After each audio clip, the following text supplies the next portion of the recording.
आज अपन 12th class का topic है जो अपने जेट और 12th दोनों में कॉमन है, उसका अध्ययन करेंगे, जिसमें है इसका नाम है रासायनिक बल गतिकी। कौन सा है? रासायनिक बल गतिकी। यानी ये 12th का चौथा लेशन है और जेट में भी ये बहुत अच्छा टॉपिक है, जिसमें अपन इसकी रासायनिक बल गतिकी अभिक्रियाओं के वेग का अध्ययन करते हैं। कहने को कहें तो ये कह सकते हैं कि रसायन विज्ञान की वह शाखा जिसके अंदर अभिक्रिया के वेग और वेग को प्रभावित करने वाले कारकों का अध्ययन किया। कौन सी शाखा? रसायन विज्ञान की वह शाखा जिसमें अभिक्रिया के वेग और वेग को प्रभावित करने वाले कारकों का अध्ययन किया जाता है, रासायनिक बल गतिकी कहलाता है। यानी किसी भी अभिक्रिया कितनी तेज गति से होती है, कितनी धीमी गति से हो रही है, या फिर ऐसे बोले कि उस अभिक्रिया को धीमा या फिर तेज करने पर कौन कौन से जो कारक है जो उसको प्रभावित कर रहे हैं, उनके बारे में अध्ययन करेंगे। तो उसको बोलते हैं रासायनिक बल गतिकी, जिसमें इसका अध्ययन किया जाता है। अब अपन ज्यादातर देखें तो अभिक्रियाएं, सामान्यतः अभिक्रियाएं कितने प्रकार की होती है? दो प्रकार की। कितने प्रकार की होती है? दो प्रकार की, जिसको आप एक बोल सकते हो आयनिक अभिक्रिया, एक बोल सकते हो आयनिक अभिक्रिया, तो दूसरी बोल सकते हो आणविक अभिक्रिया। आणविक अभिक्रिया दो प्रकार की होगी। कौन सी? एक आयनिक अभिक्रिया है और दूसरी आणविक अभिक्रिया। आयनिक की बात करें तो वे अभिक्रिया जो तीव्र गति से संपन्न होती है या फिर आयनों द्वारा तीव्र गति से संपन्न होती है, वो आयनिक अभिक्रिया कहलाती है। दूसरी होती है आणविक अभिक्रिया। आणविक यानी वह अभिक्रिया जिसमें अणु भाग लेते हैं, तथा ये अभिक्रियाएं मंद अभिक्रियाएं या धीमी गति से होती है, इसलिए मंद अभिक्रिया भी बोलते हैं। क्या बोलते हैं? मंद अभिक्रिया भी कहते हैं। जैसे अपने एग्जांपल से समझे तो आयनिक अभिक्रियाएं जिसमें Ag प्लस में रहे और Cl माइनस में, इसकी अभिक्रिया Na प्लस NO3 माइनस, इसके साथ यदि अपन करवाएं तो ये वाली अभिक्रिया में ये हमेशा क्या करते हुए आयनों में तो अभिक्रिया तीव्र गति से संपन्न होगी, तो ये बन जाएगा AgNO3 प्लस NaC। ये अभिक्रिया आयनिक अभिक्रिया कहलाती है, तीव्र गति से संपन्न होती है। जबकि दूसरी होती है आणविक अभिक्रिया। कौन सी होती है? आणविक अभिक्रिया जो धीमी गति से संपन्न होती है। आप एग्जांपल ले सकते हो, एक्स्ट्रा का ले सकते हो, जिसके अंदर CH3 COO C2H5 की अभिक्रिया जल के अणु, यानी दो अणु हो गए जिनकी आपस में अपन यदि अभिक्रिया कराएंगे तो अपने को अम्ल व अल्कोहल प्राप्त होंगे। यानी इसके अंदर अभिक्रिया कराएं तो CH3COOH प्लस C2H5OH। ये अभिक्रियाएं दो प्रकार की रासायनिक बल गतिकी में हो सकते हैं, आयनिक और आणविक, यानी तीव्र गति और मंद गति। अपने को यहाँ से अभिक्रिया से कोई मतलब नहीं है, अपने को ये देखना है कि कौन सी अभिक्रिया तेज गति से संपन्न हो रही है, कौन सी धीमी गति से, यानी अभिक्रिया के वेग के बारे में अपने को पढ़ना है। यहाँ अभिक्रिया का अपने को क्या देखना है? वेग की कौन सी अभिक्रिया तीव्र गति से संपन्न होगी और कौन सी धीमी गति से संपन्न होगी। तो सबसे पहले अपन बात करते हैं अभिक्रिया के वेग।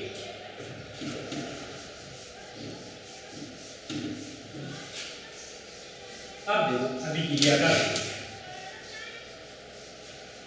अभिक्रिया के वेग के लिए बोलते हैं कि इकाई समय में क्रियाकारक व उत्पाद की सांद्रता में परिवर्तन की दर क्या कहलाती है? अभिक्रिया का वेग। हेडिंग क्या लिखा आपने? अभिक्रिया का वेग। अभिक्रिया का वेग। अभिक्रिया का वेग होता है कि इकाई समय में, कुछ समय में, इकाई समय में क्रियाकारक या उत्पाद की सांद्रता में परिवर्तन की दर क्या कहलाती है? अभिक्रिया का वेग कहलाता है। समझे? जैसे अपन इसको ऐसे समझा सकते हैं कि एक रिएक्टेंट है R, जो किसमें चेंज हो रहा है? P product. R क्या है? रिएक्टेंट है और P क्या है? प्रोडक्ट है। अभिकारक और P प्रोडक्ट यानी उत्पाद। अब अभिकारक है तो माना ये कोई भी अभिकारक R है, यानी A B C D आपकी मर्जी है वो ले सकते हैं, जिसमें थोड़े समय बाद में धीरे धीरे किसमें चेंज हो रहा है, उत्पाद में चेंज हो रहा है, यानी उस उत्पाद कुछ भी बन सकता है X Y और Z, चाहे आप कुछ भी बोल सकते हो उसमें। अब मेनली इसमें आता है कि इसमें परिवर्तन हुआ तो क्या हुआ, तो इसके अंदर इसमें क्या होता है, सांद्रता में परिवर्तन होता है, इसकी सांद्रता धीरे धीरे कम हो जाती है और धीरे धीरे इसकी सांद्रता में वृद्धि होती है। क्या होती है, वृद्धि। अब अपन को यदि इसका वेग निकालना है तो अपन इससे निकाल सकते हैं कि कितने समय में इसकी सांद्रता में परिवर्तन, क्या निकाल सकते हैं कि कितने समय में इसकी सांद्रता में परिवर्तन हुआ, यानी इसकी कमी हुई और इसकी में वृद्धि हुई, तो वो अपना क्या कहलाता है, अभिक्रिया का वेग। इकाई समय में क्रियाकारक या उत्पाद की सांद्रता में होने वाले परिवर्तन की दर क्या कहलाती है, अभिक्रिया का वेग। अभिक्रिया के वेग के लिए अपन बात कर सकते हैं कि ये रिएक्टेंट है, ये प्रोडक्ट है, R का किसमें चेंज हो रहा है, P में चेंज हो रहा है। तो अपन इसके लिए यदि अभिक्रिया का वेग, यदि इस अभिक्रिया के लिए अभिक्रिया का वेग लिखें तो अपन लिख सकते हैं अभिक्रिया का वेग is equal to minus del R upon del. दूसरा, यदि उत्पाद के संदर्भ में लिखे, ये किसके संदर्भ में हो गया, रिएक्टेंट यानी अभिकारक के संदर्भ में, प्रोडक्ट के संदर्भ में या उत्पाद के संदर्भ में लिखे तो अपन लिख सकते हैं अभिक्रिया का वेग is equal to plus del T की सांद्रता अपॉन डेल। यानी दो चीजें इसमें समझने लायक है, छोटी छोटी चीजें हैं। पहली चीज तो ये कि ये डेल क्या है, ये डेल क्या है जो अपन ने हर जगह ये लिखे, डेल होता है परिवर्तन। डेल क्या होता है, परिवर्तन।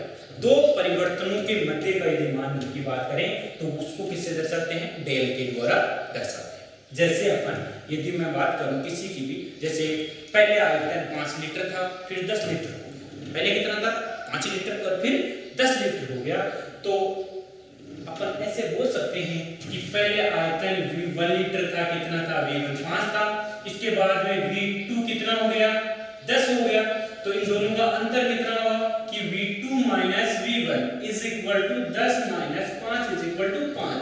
तो ये V2 माइनस V1 है, इसको आप डेल V भी बोल सकते हो, यानी आयतन में परिवर्तन। आयतन में परिवर्तन यानी डेल किसके द्वारा दर्शाते हैं, परिवर्तन के द्वारा दर्शाते हैं डेल को हमेशा। तो डेल को हमेशा याद क्या रखोगे, परिवर्तन। दूसरा है ये बड़ा कोष्ठक जो अपन ने दोनों जगह लगाया। यहां पर ये मतलब है कि ये रिएक्टेंट कुछ भी हो, यदि अपन ने ये बड़ा कोष्ठक लगा दिया, इसका मतलब इस रिएक्टेंट की सांद्रता, इस रिएक्टेंट की सांद्रता। अब आपको यहां पर A B C D कोई सा भी रिएक्टेंट हो सकता है, A B C D आपकी मर्जी हो, कोई सा भी हो सकता है, आपको उस रिएक्टेंट से मतलब नहीं है, अपने को यहां पर उसकी सांद्रता लिखनी है कि इसकी 0.3 है, 0.4 है, 1 है, 2 है, कितनी इसकी सांद्रता है वो यहां लिखनी है। इसका मतलब ये डेल का चिन्ह हो गया कि ये किसको दर्शाता है, किसी भी अभिकारक, किसी भी अभिकारक A B C D कुछ भी हो सकता है, उसकी सांद्रता को दर्शाता है। ये परिवर्तन को, ये सांद्रता, इन दोनों चीजों को आपको ध्यान रखना है। तो यहां पर ये चीज है, ये रिएक्टेंट की होगी, प्रोडक्ट की सांद्रता होगी, डेल टी क्या हो गया समय। अब डेल टी की बात करते हो तो बोला डेल टी क्या है, डेल टी अपन बोलते हैं कि पहले जब अपन ने अभिक्रिया करी उस समय 2 सेकंड पर अभिक्रिया चालू करी और 7 पर बंद कर दी, 2 पर चालू करी और 7 पर बंद कर दी, तो T1 तो कितना हो गया 2 सेकंड और T2 कितना हो गया 7 सेकंड। तो ये अंतर क्या हो गया कि T2 माइनस T1, तो T2 minus T1 equal to क्या कहलाता है, del T is equal to क्या हो जाएगा 7 माइनस 2 इज इक्वल टू 5, यानी ये क्या हो गया डेल टी। तो ये डेल होता है, यानी समय में परिवर्तन और सांद्रता में परिवर्तन, समय में परिवर्तन और सांद्रता में। अब यहाँ पर अभिकारक की सांद्रता, यहाँ किसकी है, उत्पाद की सांद्रता, यहाँ पर किसकी, अभिकारक की सांद्रता, यहाँ पर उत्पाद की सांद्रता। अब देखो इसके अंदर सबसे बड़ी चीज है कि ये माइनस क्या है या फिर ये प्लस क्या है, माइनस और प्लस, ये दो चीजें अपने को नया दिखी है कि ये माइनस और ये प्लस। तो ये माइनस और प्लस ये अपने आवेश नहीं है, ये बताने की कोशिश कर रहा है कि अभिकारक की सांद्रता में क्या हो रही है, कमी हो रही है। अभिकारक की सांद्रता में समय के साथ में क्या हो रही है, कमी हो रही है, जबकि उत्पाद की सांद्रता में समय के साथ में क्या हो रही है, वृद्धि हो रही है। यानी वृद्धि को धनावेश से समझा दिया और कमी को किससे समझा दिया, ऋणावेश।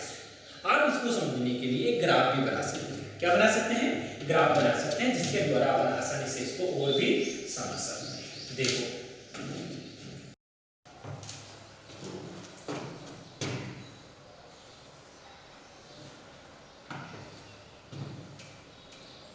किसके साथ में, समय के साथ में, और ये क्या है, सांद्रता। सांद्रता और समय के मध्य यदि ग्राफ बनाया तो उसमें क्या होगा, यदि अब सांद्रता किसकी, पहले किसकी लिख दो, अभिकारक, किसकी, अभिकारक। अभिकारक की सांद्रता की बात कर रहा है, किसकी सांद्रता, अभिकारक की। तो अभिकारक की सांद्रता देखो, पहले R होता है, फिर प्रोडक्ट बढ़ जाता है, यानी इसकी सांद्रता में क्या होती है, कमी, यानी समय के साथ में क्या हो रही है, कमी। तो इसका ग्राफ बनेगा यानी अभिकारक की सांद्रता समय के साथ में क्या हो रही है, कम हो रही है। समझ रहे नहीं समझ रहे, यानी अभिकारक की सांद्रता समय के साथ में कम हो रही है, इसलिए ये कौन सा चिन्ह लगाते हैं अपन, ऋण आवेश का चिन्ह लगाते हैं कि कमी हो रही है। दूसरा एक ग्राफ बनाए जिसके अंदर यही समय t, ये सांद्रता किसकी, उत्पाद की सांद्रता, ये लो उत्पाद की। तो उत्पाद की सांद्रता समय के साथ में क्या होती है, वृद्धि। उत्पाद की सांद्रता में समय के साथ में क्या होती है, वृद्धि, क्योंकि पहले ये क्या था, 0 था, तब क्या, तब जब रिएक्टेंट था, थोड़े समय बाद देखा धीरे धीरे ये बनना शुरू हो जाता है और ये लास्ट में बन जाता है। तो ये उत्पाद की सांद्रता में वृद्धि हो रही है इसलिए धनावेश, अभिकारक की सांद्रता में कमी हो रही है इसलिए ऋणावेश। ये दोनों ग्राफ आपको अच्छे से याद रखने हैं, या फिर आप एक साथ भी बना सकते हो, यदि आप चाहो तो इनको एक साथ भी बना सकते हो। जैसे यदि मैं बनाना चाहूं आपके लिए तो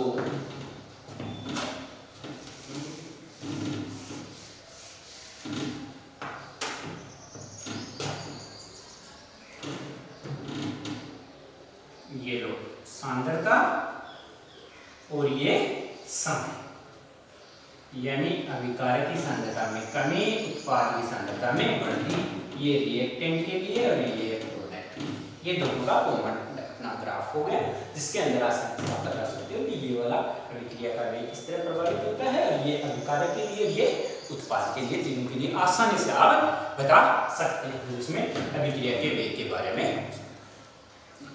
इसके आगे अगला टॉपिक है औसत वेग। कौन सा है, औसत वेग। ये क्या था, अभिक्रिया का वेग। अब इसके अंदर बताते हैं कि औसत वेग। अब देखो औसत वेग की बात करते हैं तो ये अभिक्रिया का जो वेग होता है वो इसमें अभिकारक का एकदम से पहले क्या होता है, तेजी से कम होता है, बाद में अभी आपने ग्राफ देखा, ये ग्राफ देखा, ये एकदम से पहले कम हो रहा है, बाद में धीरे धीरे कम हो रहा है। यानी अच्छे से अपन इसका औसत वेग नहीं निकाल सकते, लेकिन किसी निश्चित समय या कम समय के लिए अपन बात करें, ये इन दोनों का इतना सा समय ले लें तो इसके अनुसार अपन इसका औसत वेग निकाल सकते हैं। तो अपने लिखेंगे औसत वेग क्या है, औसत वेग। पहला क्या था, अभिक्रिया का, अब की बात क्या करते हैं, औसत वेग। यदि औसत वेग की बात करते हैं तो किसी भी रासायनिक अभिक्रिया में क्रियाकारक और उत्पाद की सांद्रता तथा परिवर्तन में लगे समय के अनुपात को क्या कहते हैं, औसत वेग। समझ में? पहली चीज क्या है, औसत वेग। किसी भी रासायनिक अभिक्रिया में क्रियाकारक या उत्पाद की सांद्रता में परिवर्तन तथा परिवर्तन में लगे समय के अनुपात को क्या कहते हैं, औसत वेग। याद रहेगी? वापस बोले या फिर मैं लिख के बताऊं तो आपको और अच्छे से याद हो सकती है कि क्रियाकारक या उत्पाद की सांद्रता में परिवर्तन, किसमें परिवर्तन है, सांद्रता में। और सांद्रता को किससे दर्शाते हैं, सी से। किससे दर्शाते हैं? सी से। सी में क्या हो रहा है? परिवर्तन। किसी भी रासायनिक अभिक्रिया में क्रिया कारक या उत्पाद की सांद्रता में परिवर्तन। परिवर्तन का मतलब क्या लग गया? यहाँ पर डेल लग गया। लग गया नहीं लग गया? ये डेल लग गया। ये क्या है? सी क्या है? सांद्रता। क्या हो रहा है? सांद्रता। अब क्या बोल रहा है? सांद्रता में तथा परिवर्तन में लगे समय।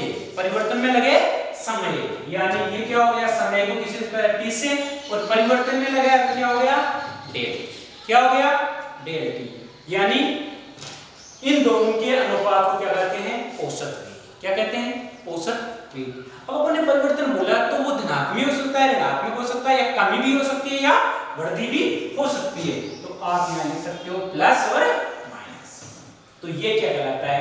औसत वेग। यानी एक इसी से आप औसत वेग की परिभाषा आसानी से बना सकते हो, जिसमें आपको रटने की या और कुछ करने की या कभी भूलने वाली आदत की कभी जरूरत नहीं पड़ती। बहुत अच्छा टॉपिक है।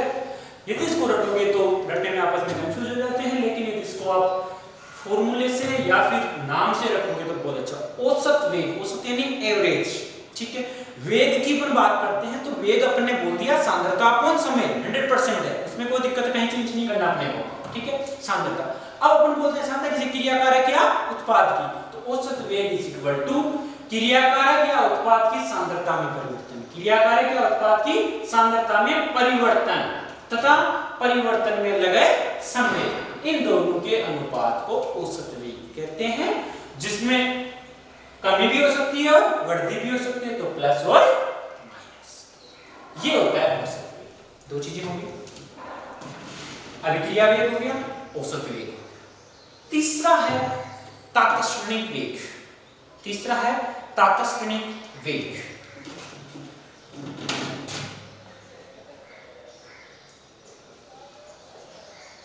तात्क्षणिक वेग।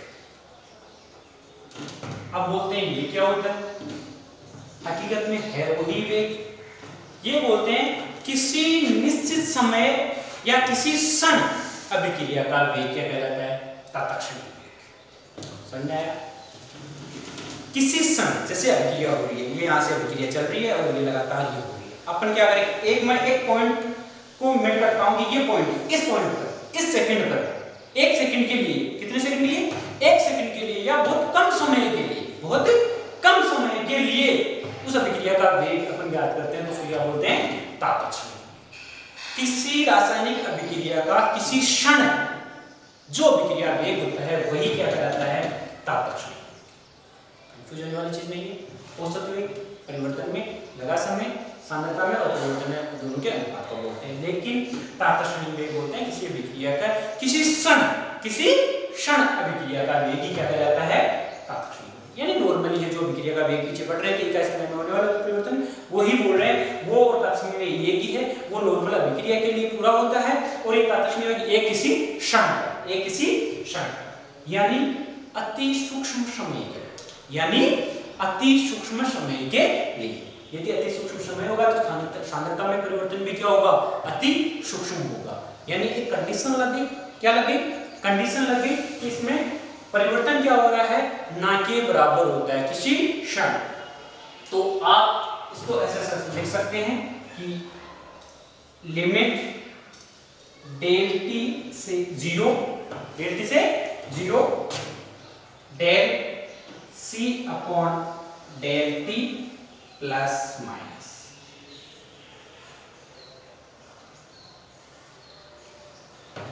Is equal to D C upon D T. D C upon D T किसके लिए आ गया?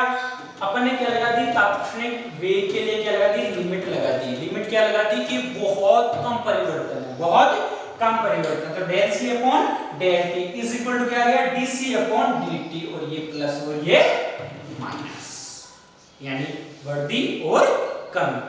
अब ये बोले कि ये डी क्या है? क्या है डी? तो यदि बड़ा परिवर्तन हो तो आपको डेल लगाना है, और कहीं पर छोटा परिवर्तन दर्शाना हो तो उसको क्या लगाना है? डी लगाना है। समझ में आ गया? डेल बड़े परिवर्तन के लिए और डी अति सूक्ष्म परिवर्तन के लिए। तो यहाँ पर ये पूछे कि प्लस डी सी क्या है, तो बोला सांद्रता में वृद्धि है, अति सूक्ष्म सांद्रता में वृद्धि, अति सूक्ष्म सांद्रता में कमी। तो डी के लिए आप बोल सकते हो, या फिर समय के लिए पूछें कि डी क्या है, तो बोला अति सूक्ष्म समय, अति सूक्ष्म समय में परिवर्तन, अति सूक्ष्म समय में परिवर्तन। आप लिख सकते हो dt इज इक्वल टू अति सूक्ष्म समय में परिवर्तन। जबकि आप डीसी के लिए लिख सकते हो अति सूक्ष्म सांद्रता में परिवर्तन, सांद्रता में परिवर्तन। ये दो चीज, यानी किसी भी तस्वीर का लिमिट लगा देते हैं जिसके अंदर किसी क्षण अभिक्रिया का वेग होता है, यानी किसी क्षण, यानी बहुत कम समय, यानी वो समय क्या हो, अति सूक्ष्म हो, तो वो क्या हो जाता है, तात्क्षणिक वेग।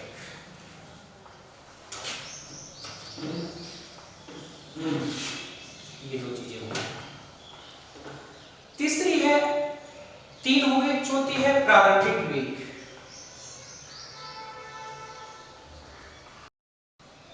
प्रारंभिक वेग, इससे ज्यादा आपको कुछ नहीं पूछ सकता। यदि वेग के बारे में पूछे, एक सामान्य वेग अपने पहले बोल दिया, ये औसत वेग हो गया, दार्शनिक वेग हो गया, प्रारंभिक वेग।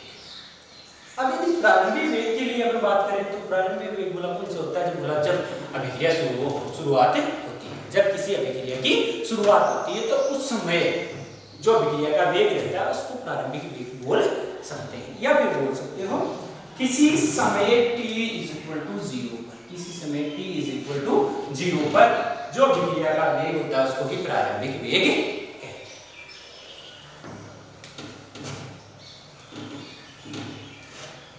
यानी आपको चारों चीजें समझ में आ गई होगी। एक मैं और लिख देता हूं, अभिक्रिया वेग is equal to plus del minus del R upon del T is equal to plus del P upon del. ये आपको कंप्लीट चारों चीजों का अध्ययन करने जो पड़ा है ये कंप्लीट। अभिक्रिया का वेग क्या होता है, रिएक्टेंट की संख्या में कमी, परिवर्तन वाला, प्रोडक्ट की संख्या में वृद्धि, इसके साथ में समय के साथ। ये चार अभी तक अपन पढ़े हैं। रासायनिक बल गति की, रासायनिक बल गति रासायनिक विज्ञान की व्यवस्था का, जिसमें अभिक्रिया के वेग तथा प्रभावित करने वाले कारकों का अध्ययन किया जाता है। सबसे पहले बोलते हैं अभिक्रिया का वेग, यानी कोई अपने अभिक्रिया हो रही है जिसमें आर किसमें चेंज हो रहा है, प्रोडक्ट में चेंज हो रहा है, यानी इकाई समय में होने वाले क्रियाकारक या उत्पाद की सांद्रता में परिवर्तन की दर क्या कहलाती है, अभिक्रिया का वेग कहलाती है। इसके बाद अपन किसकी बात करते हैं, औसत वेग की बात करते हैं। औसत वेग के लिए बोलते हैं कि किसी भी रासायनिक अभिक्रिया में क्रियाकारक या उत्पाद की सांद्रता में परिवर्तन तथा समय में परिवर्तन के अनुपात को क्या बोलते हैं, औसत वेग बोलते हैं। इसके बाद बोलते हैं तात्क्षणिक वेग। तात्क्षणिक वेग बोला यही अभिक्रिया का वेग ही होता है, लेकिन किसी क्षण अभिक्रिया के वेग, किसी क्षण अभिक्रिया के वेग को, जिसमें अपन लिमिट लगा देते हैं, लिमिट लगा देते हैं dc अपॉन dt हो जाता है। इसका कहने का मतलब d यानी अति सूक्ष्म परिवर्तन। इसके बाद अपन प्रारंभिक वेग भी बोलते हैं। प्रारंभिक यही अभिक्रिया का वेग है, लेकिन जब शुरुआत अभिक्रिया कहां से होती है, जब शुरू होती है उस समय अभिक्रिया का वेग, और शुरू होती है तो अभिक्रिया का वेग उस समय टाइम क्या रहता है, t इक्वल टू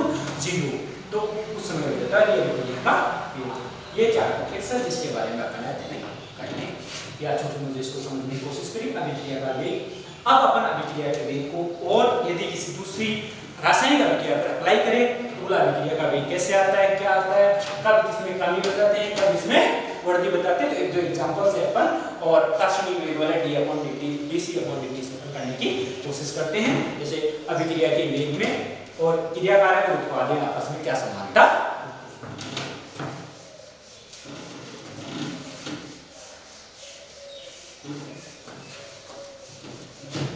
अब देखो, माना अपने कोई भी विधि, माना अपने कोई भी विधि, आप एक छोटे रूप से इसको शुरुआत कर सकते हो कि मैंने ए से किसमें परिवर्तन कर दिया, बी।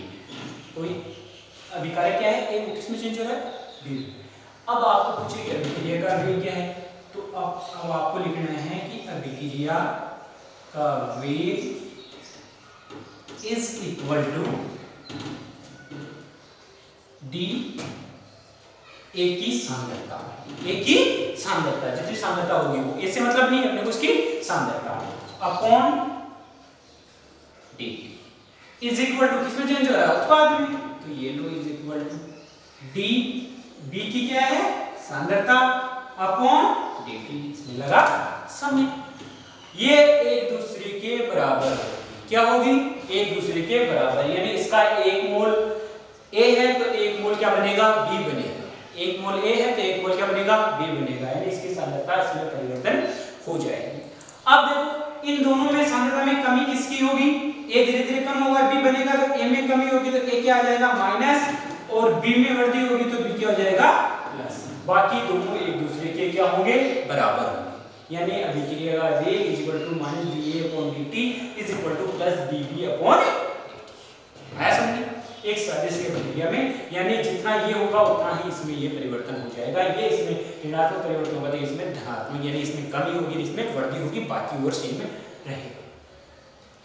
इसी तरह आपको इसका दूसरा एग्जांपल दे दें कि a प्लस बी रिएक्शन करके c प्लस डी बनाए, a प्लस बी दो विकारक है और दो क्या है, उत्पाद है, दो विकारक और दो क्या है, उत्पाद है, तो ये दोनों की संख्या में जितनी कमी होगी उन दोनों की संख्या में क्या होगी, वृद्धि होगी, इन दोनों की संख्या में क्या होगी, कमी, तो इन दोनों की संख्या में बढ़ती, तो जितनी इसकी कमी होगी उतनी इसकी में होगी, जितनी वृद्धि इसमें होगी उतनी वृद्धि इसमें होगी, तो इन दोनों का यदि अभिक्रिया का वेग, प्रत्येक का अलग अलग आपको अभिक्रिया का वेग बताना हो तो आप बोल सकते हो कि इसमें अभिक्रिया का वेग इज इक्वल टू, देखो लिखने के लिए सबसे पहले अभिकारक लिखना है, अभिकारक की संख्या में हमेशा क्या होती है, कमी होती है, तो कौन सा चिन्ह लगाएंगे, ऋणात्मक, माइनस वो ही डी किसकी सांद्रता है, ए, ये ए की सांद्रता, अपॉन डी, ये ए के बारे में आ गया, ये किसके बराबर होगा भाई, जितनी कमी इसमें होगी उतनी कमी इसमें होगी, तो इज इक्वल टू, अब ये भी डी भी क्या है, अभिकारक है, यहाँ पर भी क्या है, अभिकारक, जब तक इस तीर के निशान की इस साइड में रहे वो विकारक और इस साइड में रहे वो उत्पाद के रूप में अपन काम में लेते हैं, तो इसमें भी क्या हो रही है, कमी माइनस डी बी की सांद्रता अपॉन डी इज इक्वल, ये दोनों एक दूसरे के बराबर है, तो इसकी सांद्रता में जो वृद्धि हो रही है वो भी इसके बराबर होगी। अब इसकी सांद्रता में क्या हो रही है, वृद्धि, इसलिए इसमें आएगा धनावेश में डी सी, ये क्या है, C यहाँ पर नॉर्मल अल्फाबेटिकल है, इसलिए ये इसका परिवर्तन ये क्या लगा दिया आपने, सांद्रता अपॉन डी, अब वो भी इज इक्वल टू, क्योंकि जितने सांद्रता में इसमें वृद्धि होगी इसमें भी वृद्धि होगी, तो इसमें वृद्धि होगी तो ये क्या आ जाएगा, प्लस डी, डी की सांद्रता अपॉन डी, ये अपना एक समीकरण होता है जिसके अनुसार अपन बता सकते हैं कि इनकी सांद्रता में कमी हो रही है, इसकी सांद्रता में, इस समीकरण को हमेशा आपको ध्यान रखना है और याद रखना है कि कैसे इसमें कमी हो रही है, या इससे आप समझ सकते हो या इससे समझ सकते हो, कोई फर्क नहीं पड़ता। आगे एक छोटा सा एग्जांपल इसका और है कि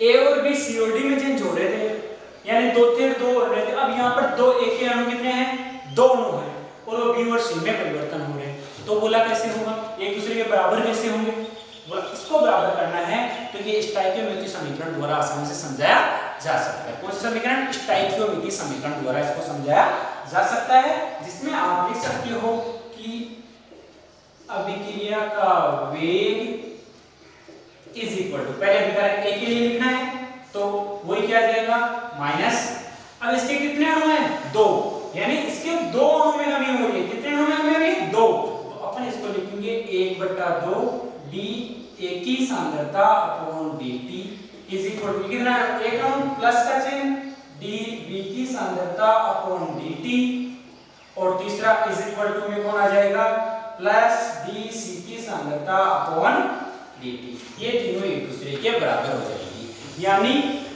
जितना b की बढ़ने की दर होगी उतनी a के आधी की, भाई दुगुना हो जाएगा तो ये ज्यादा हो जाएगा तो बढ़ने में क्या हो जाएगा, कमी, अब इसलिए क्या बोलते हैं कि B अकेले के बनने की दर इसके आधे के बराबर होगी, और आधा किसके बराबर होगा? C के बराबर हो गया, यानी इसका आधा ही ये इसके बराबर B के अकेले के बनने की दर हो जाएगी। ऐसे इसका आधा ही C के बराबर बनने की दर हो जाएगी, और ये आपस में एक दूसरे बनने की दर बराबर हो जाएगी। तो ये सभी क्रिया के बेस आपको स्टोइकियोमेट्रिक समीकरण द्वारा आसानी से इनको समझ सकते हैं कि कैसे अपने को अभिक्रिया करनी है।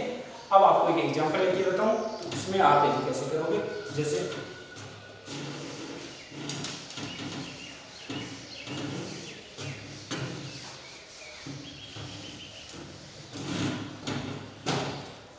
एग्जांपल ले लेते हैं जिसमें है कि N2 प्लस S2 अभिक्रिया करके क्या बनाता है NS। अब इसके लिए आपको बोल देंगे अभिक्रिया का वेग बताइए कि कौन सा किसके बराबर होगा, कैसे होगा। सबसे पहले तो इसको संतुलित कर लेते हैं। 2 नाइट्रोजन है तो 2 नाइट्रोजन, 3 दूनी 6 हाइड्रोजन है, तो यहाँ पर 3 दूनी 6 हाइड्रोजन। अब बोला इसका लिए अभिक्रिया का वेग बताओ, इसके लिए आपको भी अभिक्रिया का वेग बताना पड़ेगा। बोला कब कितने अणु इसके काम में हो कि वो इसके बराबर हो जाए या फिर आपस में एक दूसरे के बराबर हो। तो अभिक्रिया वेग इज इक्वल टू, ये क्या है? अभिकारक है, यहाँ पर क्या काम ले रहे हैं? अभिकारक है, कौन सा चिन्ह आएगा? माइनस N2 है, यानी D N2 की सांद्रता, किसकी सांद्रता? N2 की सांद्रता अपॉन dt। कोई दिक्कत? यानी A होता तो A आ जाता, B होता तो B आ जाता। N2 है तो 2 आ जाएगा, 3 है तो 3 आ जाएगा, उसमें कोई दिक्कत नहीं, कहीं पे भी जा सकते। इज इक्वल टू, ये किसके बराबर होगा? इसका एक अणु है, इसके कितने हैं? 3 अणु हैं। एक अणु है, इसके 3 अणु हैं। ये तब कमी हो रही है, इसके एक अणु में कमी हो रही है, इसके 3 अणु में कमी हो रही है। तो अपन बोलेंगे वही क्या है? अभिकारक माइनस अपॉन 1/3, 1 अपॉन क्या हो गया? थर्ड D H2 की सांद्रता में कमी upon dt is equal to, अब इनसे इसके नाइट्रोजन से एक नाइट्रोजन के अणु में कमी हो रही है, 2 अमोनिया के अणु बन रहे हैं। कितने बन रहे हैं? 2।